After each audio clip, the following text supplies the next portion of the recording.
Hey everybody, it's Jay and Nick, and we are back from the full 24-hour race in Denver.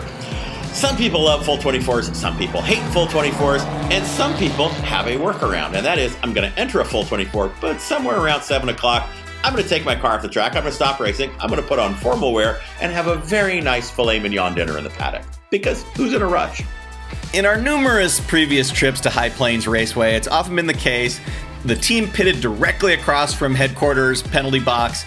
They have terrible mechanical trouble in the entire race. We just watched them bang their heads against the wall. This year, no different. Team, why would you do that racing? They have a Chevy Chevette with a turbocharged Volvo motor.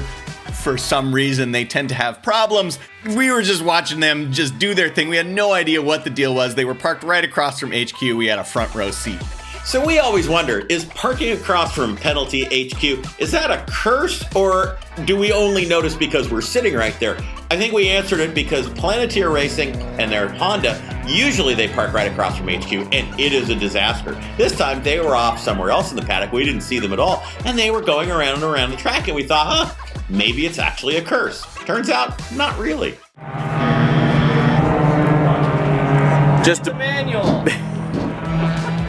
Here's a team, Soiled Suits Racing, Chevy Malibu, that did incredibly terribly in their previous race, and then this time they did incredibly adequate. Hella sweet, Team TGA, by the way, stands for The Giant A-Holes. They brought their Subaru. Subarus always blow up. Their Subaru, of course it blew up on Friday, motor exploded. We always say better on Friday than on Saturday morning, but really, best is Sunday as you're loading onto the trailer. Well, that never happens with a Subaru. These guys thrashed around. They got a new motor in this thing in like 90 minutes, and the judges watched this carnage and said, you know what? This is a Subaru. You threw this motor in there. Class C. They dominated. Car number 59, this team signed up online as Still Deciding Team Name, which was really entertaining to see on the standings during the weekend. We always love a good Formula One parody. They nailed it with their red full Mustang.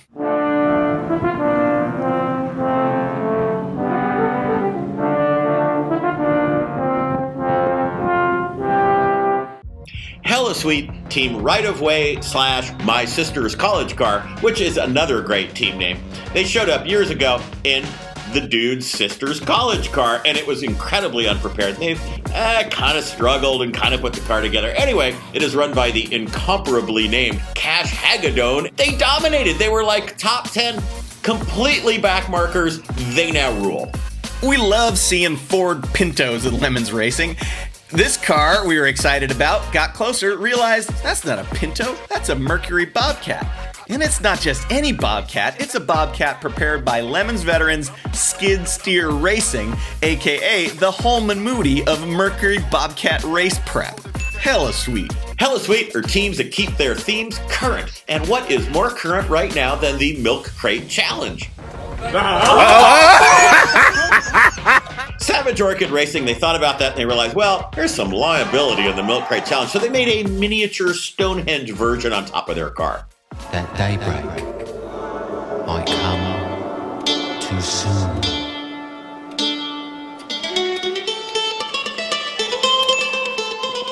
We had a new team at this race, the Road Warrior Foundation. They're running a Mitsubishi Eclipse. Road Warrior, like Ranger Road, like Battle Scarred Motorsports, it's an organization that brings together military veterans to share in exciting activities, or in this case, 24 hours of lemons. Hella sweet, we trotted out a couple of classic penalties for this one that we haven't seen for a while. We did the pinstripe penalty where you get factory pinstripe tape. You have to convince us you've done a good job. That's really hard for teams. And my personal favorite, the venerable Cone of Shame. Two of our favorite veteran teams, the Salty Thunder Fiero, the Tommy Salami Ford Pinto, they joined forces at this race, maybe due to their shared love of things that are likely to catch on fire. They ran under the Salty Salami banner, and their theme, pretty obvious, Flamin' Hot Cheetos. They had costumes, 5-gallon fuel jug full of hot Cheetos, and they even brought cans of rare and possibly illegal Flaming Hot Mountain Dew. Hella sweet and but terrible drop packet. They brought their Acura Integra race car, and they brought a completely clapped out version of that car as a parts car. Right next to them was Sassafras We Suck Ass, and their MR2 did exactly that and blew up. Well, drop packet are nice guys. And they said, hey, we've got this race-ready parts car. Do you want to just race that? And they said, great. Took it out. Soon as the race started, of course, drop packet, blew up their transmission. They were out of the race. They said, oh, but we're not. Guess what? We brought an entire parts car. Shit! But terrible, I'm sad to say, the Breaking Bad LS V8 swapped BMW E36. Now, if you follow Lemons, you know that V8 swap BMWs, they don't have a good track record. One of the main reasons is this: if you drive, a Ford Pinto, you're not going to have the sheer straight line performance to blow by everybody on the straights. You have to concentrate on things like momentum, driving smoothly, staying out of trouble. If you drive an LS swap BMW, I think the logic is more along the lines of, we rule! Watch this, losers! That was certainly the case with this team. They racked up so many black flags that we'd put them on the trailer long before the checkered flag. Watch this, losers!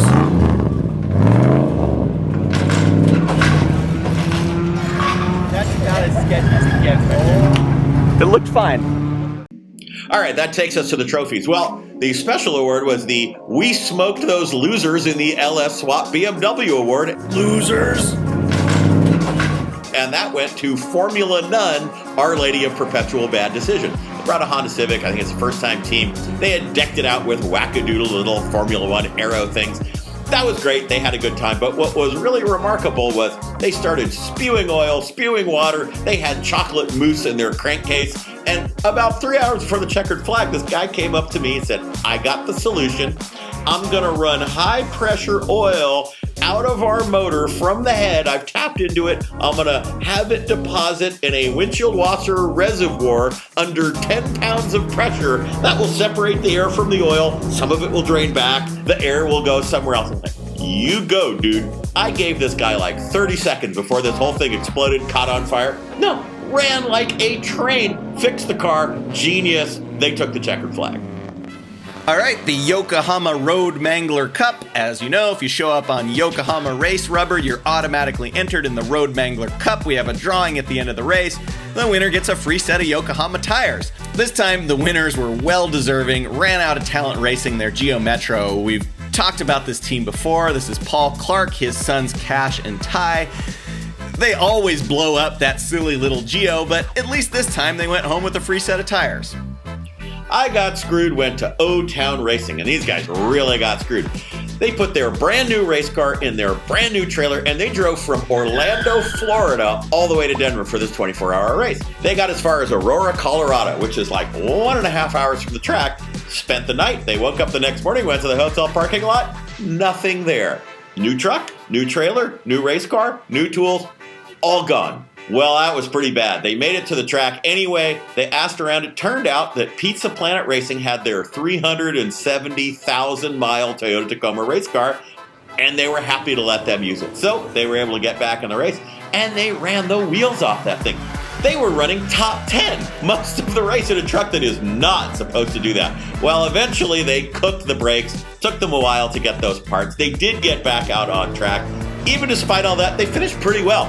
I think this is like the most screwed any team has ever gotten, so much so that they did eventually recover the trailer.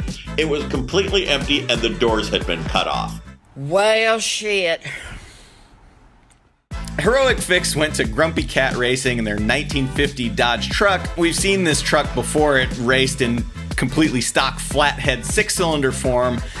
It has now returned with a V8 swap, 6-speed manual, fully independent front and rear suspension adapted from a Jaguar XJ6. So, basically, fully developed, prototype, high-tech road racing machine.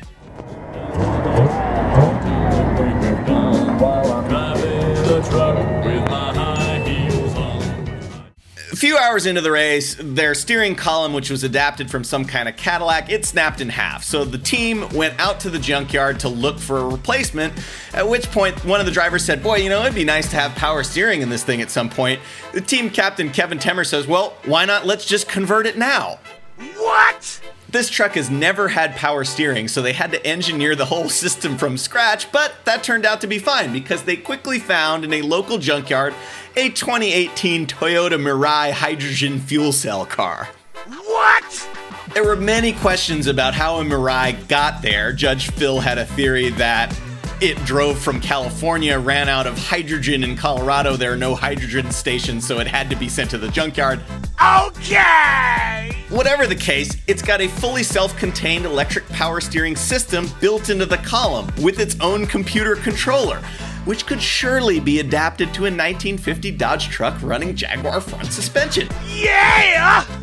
Amazingly, it worked. They had functioning power steering, and they were back on track in just a couple of hours. The only downside was that the torque of the electric motor, which is in the column, it eventually ripped the whole column out of the dashboard of the 1950 Dodge. I'm no expert, but that seems kind of minor. What?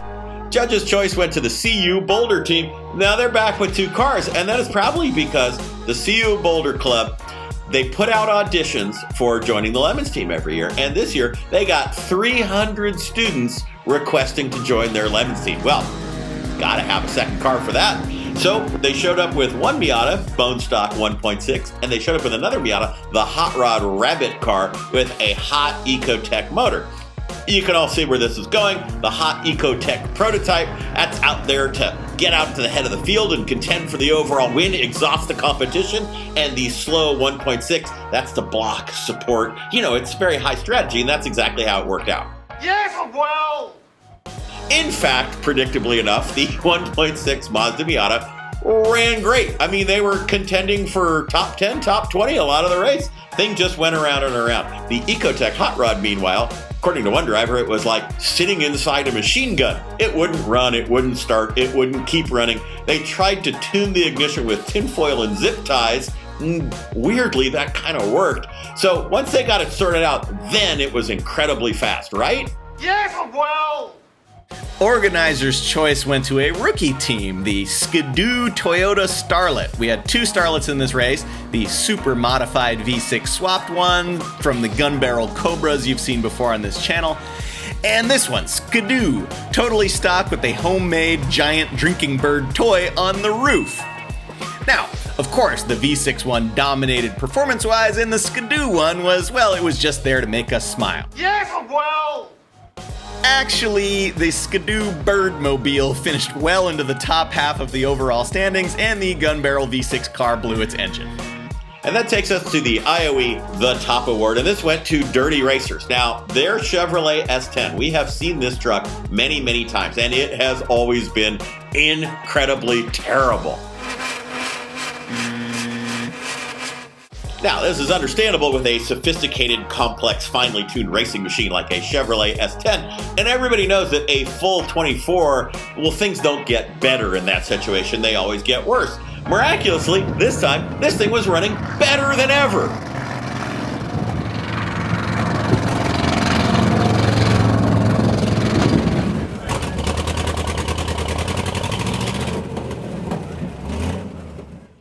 Nevertheless, within a couple of hours, this truck had already surpassed its lap total from like the 10 previous races that it had done, and they were just going around and around, loudly, not hugely quickly, but they were going around and around. They finished 13th overall, and in the process, they wiped the floor with a lot of cars that on paper look a lot better.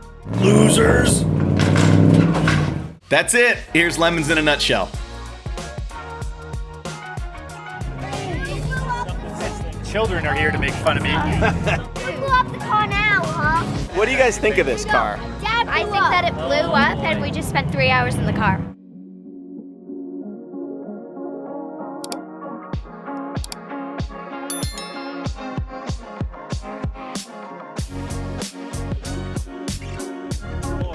It's very EV-like, you know, it's so silent and luxurious.